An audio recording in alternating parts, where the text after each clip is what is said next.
Welcome back दोस्तों। तो आज की वीडियो में हम देखने वाले हैं कि राउटिंग कैसे परफॉर्म होती है रिएक्ट के अंदर। और ये टॉपिक ना बहुत ही ज़्यादा इंटरेस्टिंग और बहुत ही ज़्यादा इंपॉर्टेंट है, बिकॉज इसी की मदद से आप अपने प्रोजेक्ट को एक डायनेमिक प्रोजेक्ट बना सकते हो। तो चलो सबसे पहले समझते हैं राउटिंग क्या होती है। तो मैंने ना यहाँ पे एक सिंपल सा नेविगेशन बार बनाया हुआ है। इसके अंदर हमारे पास क्या है, एक होम है, हमारे पास अबाउट मी है और कॉन्टेक्ट है। मैं जब होम पे क्लिक करता हूँ तो मेरा होम पेज का वेब पेज ओपन हो जाता है। उसी तरह से मैं अबाउट मी पे क्लिक करूंगा ना, तो अबाउट मी का वेब पेज आप देख सकते हो यहाँ पे ओपन हो चुका है। कॉन्टेक्ट पे क्लिक करूंगा तो यहाँ पे कोई भी वेब पेज ओपन नहीं होगा, बिकॉज मैंने अभी तक कॉन्टेक्ट का कोई कंपोनेंट क्रिएट नहीं किया है। मैं कॉन्टेक्ट कंपोनेंट जो है इस वीडियो में क्रिएट करूंगा, ताकि आप पूरा वर्क फ्लो आप समझ जाओ कि किस तरह से चीजें वर्क कर रही है। इसलिए मैंने अभी तक जो है कॉन्टेक्ट का कंपोनेंट क्रिएट नहीं किया, बाकी मैंने इन दोनों के बना रखे हैं पहले से ही। इसलिए जब भी होम पे क्लिक करता हूँ तो यहाँ पे दिस इज होम लिखा आ गया है, बिकॉज मैंने टेक्स्ट लिखा हुआ है सिंपल उसके अंदर। और अबाउट मी पे क्लिक करूंगा तो यहाँ पे ही लिखा आ चुका है। अब ये जो चीजें है कि आप एक वेबसाइट के अंदर आप डिफरेंट वेब पेजेस में आप शिफ्ट कर पा रहे हो या नेविगेट कर पा रहे हो, या फिर कई बार क्या होता है कुछ वेबसाइट्स के अंदर ना आपको लिंक गिवन होता है, आप लिंक पे क्लिक करते हो तो एक नया वेब पेज खुल जाता है। तो ये सारी चीजें जो आप एक वेबसाइट के अंदर मल्टीपल वेब पेजेस ओपन कर पा रहे हो, this is routing. I hope आप समझ गए होंगे कि राउटिंग क्या होती है। तो अब देखते हैं कि हम राउटिंग को परफॉर्म कैसे करते हैं या राउटिंग को इम्प्लीमेंट कैसे करते हैं। तो सबसे पहले ना आपको क्या करना है, आपको टर्मिनल ओपन करना है और टर्मिनल के अंदर आपको एक डिपेंडेंसी को इंस्टॉल करना है। तो यहाँ पे मेरा टर्मिनल खुल जा भाई, ओके। यहाँ पे हम सबसे पहले अपने प्रोजेक्ट के अंदर जाएंगे। एंड देन ना जब आप अपना टर्मिनल ओपन कर लोगे तो आपको ना एक कमांड रन करनी है, that is npm i react router dom। तो ये कमांड ना आपको एग्जैक्टली इसी तरीके से रन करनी है। तो इससे क्या होगा, जो आपकी राउटिंग की डिपेंडेंसी है ना वो इंस्टॉल हो जाएगी। तो मैंने पहले से इंस्टॉल की हुई है तो मैं इसको दोबारा से रन नहीं करूंगा।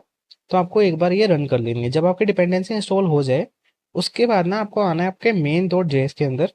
अब मेन डॉट जेएस के अंदर ना आपने देखा होगा बाय डिफॉल्ट ना यहाँ पे ऐप जो है हमारे स्ट्रिक्ट मोड के अंदर रैप हुआ होता है। मतलब यहाँ पे आप ब्राउजर आउटर लिखा हुआ है ना, तो यहाँ पे बाय डिफॉल्ट लिखा होता है स्ट्रिक्ट मोड।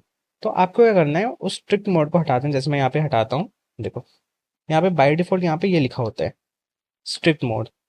तो आपको ये स्ट्रिक्ट मोड को यहाँ से हटाना है और यहाँ पे आपको लिख देना है ब्राउजर आउटर। ठीक है। और स्पेलिंग देख लेना, इसी तरीके से लिखना है, बी कैपिटल आर कैपिटल।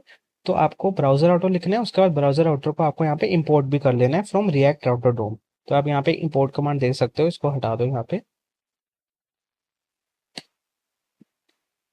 तो आप यहाँ पे देख सकते हो इंपोर्ट कमांड आपको कुछ इस तरह से यहाँ पे लिखनी है, import browser router from React router DOM. तो ये काम आपको सबसे पहले करना है कि आप डिपेंडेंसी इंस्टॉल करनी है, उसके बाद आपको ब्राउजर राउटर यहाँ पे इंपोर्ट करना है। उसके बाद आप देखते हैं मेन सिंटेक्स हमारे राउटर का। तो सबसे पहले ना आपको यहाँ पे इंपोर्ट करना है राउट पर routes from React router DOM. तो कुछ इस तरह से आपको स्पेलिंग लिख देनी है और इन दोनों चीजों को इंपोर्ट करना है फ्रॉम रिएक्ट राउटर डोम।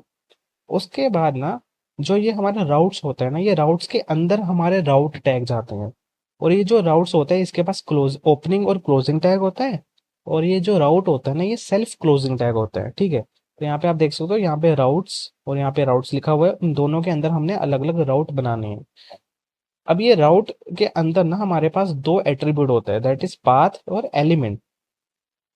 ये जो पाथ होता है ना ये डिफाइन करता है कि किस पाथ पे आपका कौन सा एलिमेंट रेंडर हो।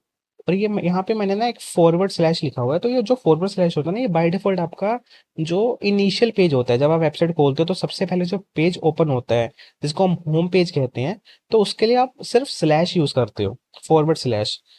उसके बाद जितने भी आप कंपोनेंट्स हैं आप इस तरह से फॉरवर्ड स्लैश के अंदर उसका आगे नाम लिख सकते हो। जैसे यहाँ पे मैंने अबाउट के लिए लिखा हुआ है अबाउट स्लैश अबाउट। तो ये आपका पाथ डिफाइन हो गया। उसके बाद दूसरा एट्रीब्यूट आपके पास होता है एलिमेंट।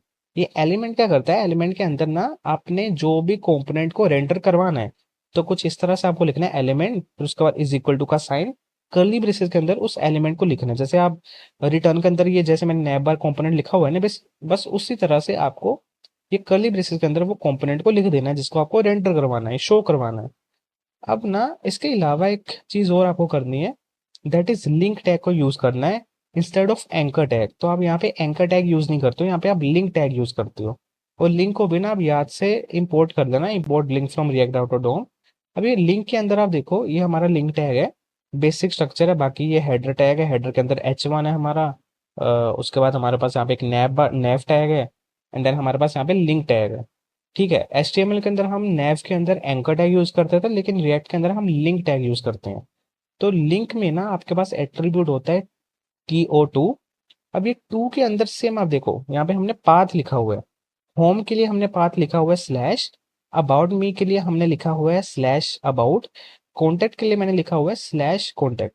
तो जो पाथ आप यहाँ पे लिंक के अंदर लिखोगे, मतलब टू के साथ आप लिखोगे, वही एग्जैक्टली आपको लिखना है आपके राउट के अंदर। ठीक है। अब यहाँ पे ना मैं एक कंपोनेंट आपको क्रिएट करता हूँ, चीजें और थोड़ी क्लियर हो जाएगी। यहाँ पे मैंने लिंक बनाया हुआ है किसका, कॉन्टेक्ट का। तो सबसे पहले कॉन्टेक्ट का हम कंपोनेंट क्रिएट करते हैं।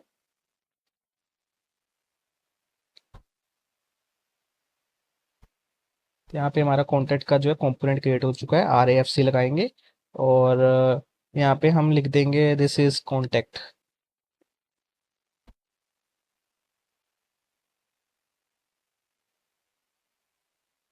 ओके, तो अब हमने यहाँ पे कॉन्टेक्ट का कंपोनेंट क्रिएट कर लिया है। अब हमने नैप बार के अंदर भी लिंक बनाया हुआ है कॉन्टेक्ट का। उसके बाद अब क्या करेंगे, हम जाएंगे हमारे ऐप डॉट जेएस के अंदर, और यहाँ पे हम एक राउट बनाएंगे हमारे कॉन्टेक्ट के लिए। तो लिखेंगे आप ROUTE राउट। तो ना जब आप पहली बार ये चीजें कर रहे होंगे ना, तो आपको बाय डिफॉल्ट सजेशन नहीं आएगी, तो आपको ना मैन्युअली सारी चीजें टाइप करनी पड़ेगी। तो अब यहाँ पे मैं पाथ लिखूंगा कॉन्टेक्ट, और देखो ये जो पाथ है ना मेरा एग्जैक्टली वही होगा जो मैंने लिंक टैग के अंदर लिखा होगा।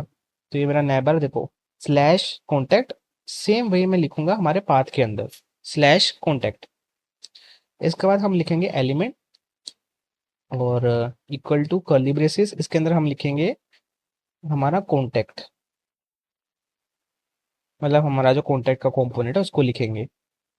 तो ये लिख दिया। इसके बाद इस टैग को करेंगे बंद, सेव करेंगे। अब हम ब्राउजर ओपन करते हैं, तो अब देखो यहाँ पे एरर आ चुका है, बिकॉज मैंने यहाँ पे इंपोर्ट नहीं किया। तो आपको यहाँ पे इंपोर्ट करना है हमारे कॉन्टेक्ट को। तो इंपोर्ट कॉन्टेक्ट फ्रॉम। तो अब हमारा जो ये वेबसाइट है वर्क करनी चाहिए। अबाउट मी पे जाएंगे, this is about me. Contact पे जाएंगे तो दिस इज कॉन्टेक्ट पेज आ चुका है।